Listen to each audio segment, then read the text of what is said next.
Here's another high school story time where I was literally Bella from Twilight. I was Your Name from Wattpad. This was freshman year of high school, and I was 14, and I had a 14-year-old boyfriend. Saying the last part as a 21-year-old feels so gross, but you know what I mean. But one of my mutual friends had this senior friend who would walk with us. Let's call him Joe. She would talk to Joe, but I wouldn't really talk to Joe. And eventually, he would start teasing me specifically. He started grabbing my backpack. Like, for example, I had my backpack on, and then he would hold onto my backpack. He would just, like, you know, pull back on me, and then I would have to, like, lug myself forward.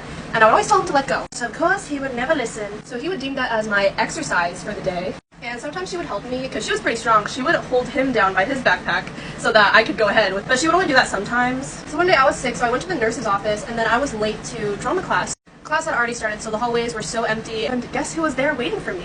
We were alone in the hallway together, and I'm like, I'm not in the mood today. And then he's like, what's wrong? And I was like, oh, I'm just sick. And he's like, you feel sick? Really? And he walked up to me. Of course, he grabs my backpack again. And I'm like, can you stop? Like, I'm really not in the mood today. And as I make it to class, he says, are you gonna get out your whistle now?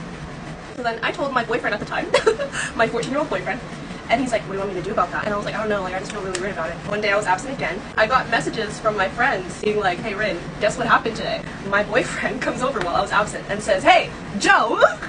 Mind you, this is a 14-year-old confronting like an 18-year-old senior. And he said, hey, Joe, I heard you've been bothering my girlfriend, Rin. You've been doing this and this and this and this. You better not bother her again, you hear me? And then, like, I don't know what happened, but apparently everyone was staring. After I heard about that, I checked Instagram and Joe blocked me. He didn't bother me again.